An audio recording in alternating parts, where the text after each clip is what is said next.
Livro de Manuel de Barros, Menino do Mato. Primeira parte. Menino do Mato. 1.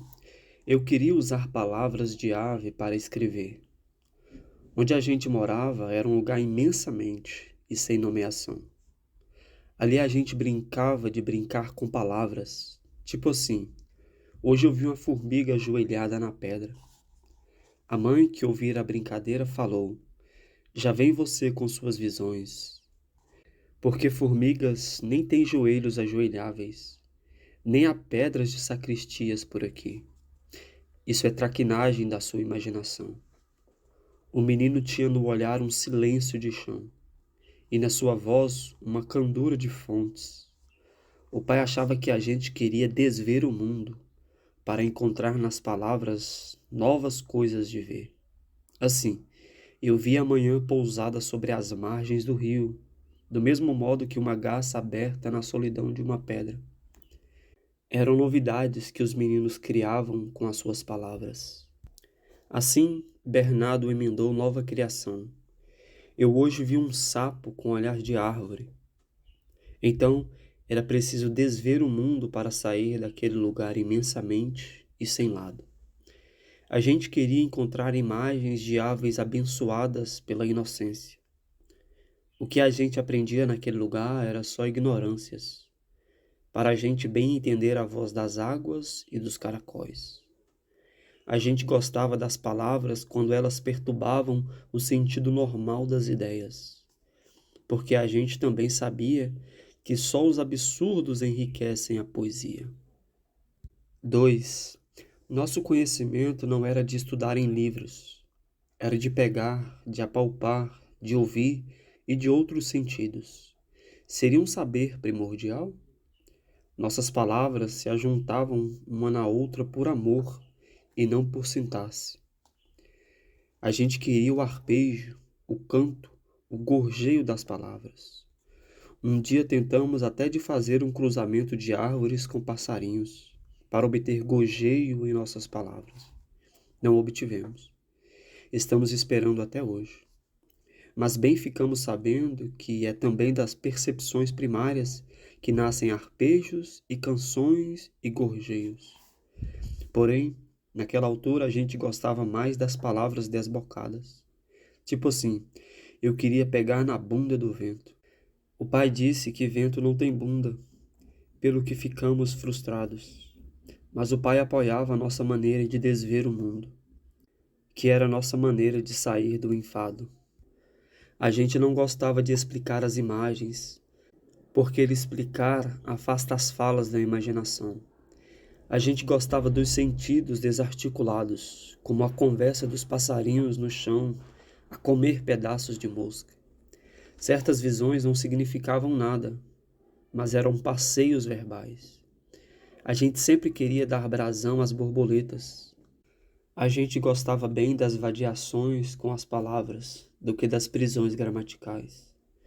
Quando o menino disse que queria passar para as palavras suas peraltagens, até os caracóis apoiaram.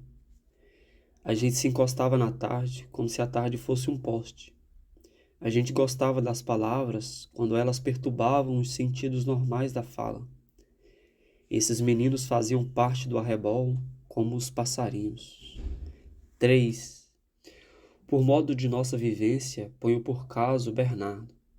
Bernardo nem sabia que houvera recebido o privilégio do abandono.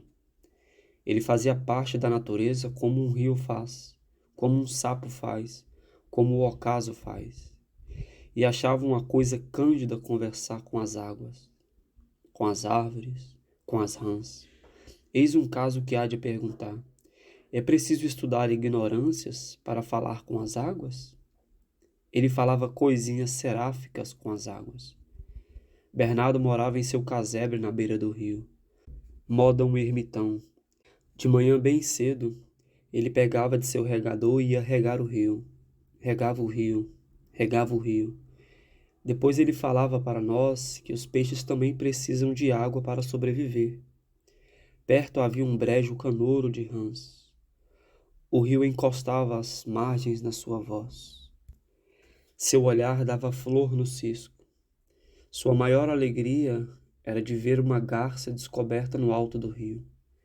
Ele queria ser sonhado pelas garças. Bernardo tinha visões como esta. Eu via a manhã pousada sobre uma lata que nem um passarinho no abandono de uma casa. Era uma visão que destampava a natureza de seu olhar. Bernardo não sabia nem o nome das letras de uma palavra, mas soletrava Hans melhor que mim. Pelo som dos gorjeios de uma ave, ele sabia sua cor. A manhã fazia glória sobre ele. Quando eu conheci Bernardo, o ermo já fazia exuberância nele. 4. O lugar mais bonito de um passarinho ficar é a palavra. Nas minhas palavras ainda vivíamos meninos do mato, um tonto e mim. Eu vivia embaraçado nos meus encontros verbais. O menino caminhava incluso em passarinhos, e uma árvore progredia em ser Bernardo. Ali, até santos davam flor nas pedras, porque todos estávamos abrigados pelas palavras. Usávamos todos uma linguagem de primavera. Eu viajava com as palavras ao modo de um dicionário. A gente bem quisera escutar o silêncio do orvalho sobre as pedras. Tu bem quisera também saber o que os passarinhos sabem sobre os ventos. A gente só gostava de usar palavras de aves porque eram palavras abençoadas pela inocência. Bernardo disse que ouvira um vento quase encostado nas vestes da tarde. Eu sonhava de escrever um livro com a mesma inocência com que as crianças fabricam seus navios de papel. Eu queria pegar com as mãos no corpo da manhã, porque eu achava que a visão fosse um ato poético do ver. Tu não gostasse do caminho comum das palavras. Antes melhor eu gostasse dos absurdos. E se eu fosse um caracol, uma árvore, uma pedra? E se eu fosse? Eu não queria ocupar o meu tempo usando palavras bichadas de costume. Eu queria mesmo desver o mundo. Tipo assim, eu vi um urubu dejetar nas vestes da manhã. Isso não seria de expulsar o tédio? E como eu poderia saber que o sonho do silêncio era ser pedra? 5. O lugar onde a gente morava quase só tinha bicho, solidão e árvores. Meu avô namorava a solidão. Ele era um florilégio de abandono. De tudo que me restou sobre aquele avô foi esta imagem, ele deitado na rede com a sua namorada. Mas se a gente o retirasse da rede por qualquer necessidade, a solidão ficava destampada. Oh, a solidão destampada! Essa imagem da solidão que ficara dentro de mim por anos. Ah, o pai!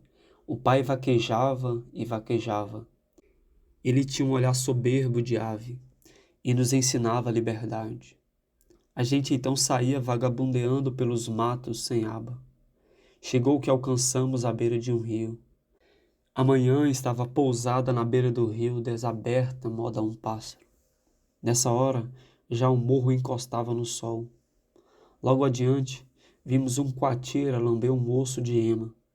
A tarde crescia por dentro do mato. O lugar nos perdera de rumo. A gente se sentia como um pedaço de formiga perdida na estrada. Bernardo completava o abandono. Logo encontramos uma criame de caracóis nas areias do rio. Quase todos os caracóis eram viúvos de suas lesmas. Contam que os urubus finórios desciam naquele lugar para degustar as lesmas ainda vivas. Se diz ainda que este recanto teria sido um pedaço do mar de Charaiés. Na beira da noite, a gente estava sem rumo. Bernardo apareceu e disse que o vento é cavalo. Então montamos na garupa do vento e logo chegamos em casa. A mãe aflitíssima estava. Ela cuidava de todos. Lavava, passava e cozinhava para todos. Porém, à noite, a mãe ainda encontrava uma horinha para o seu violino. Ela tocava para nós Vivaldi, e a gente ficava pendurado em lágrimas. Um dia que outro eu contei para a mãe que tinha visto um passarinho a mastigar um pedaço de vento.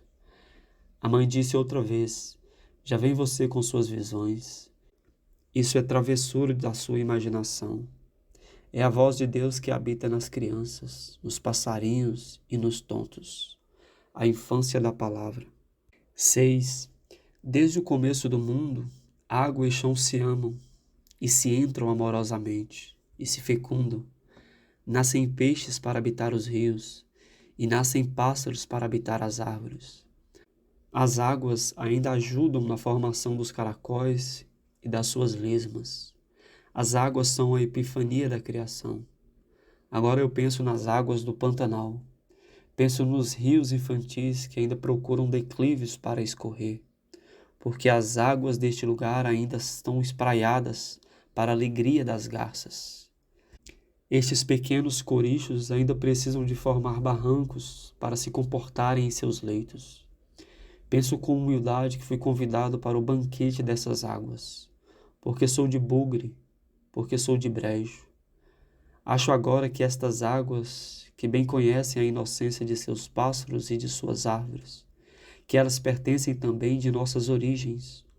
Louvo, portanto, esta fonte de todos os seres e de todas as plantas, vês que todos somos devedores destas águas. Louvo ainda as vozes dos habitantes deste lugar, que trazem para nós, na umidez de suas palavras, a boa inocência de nossas origens.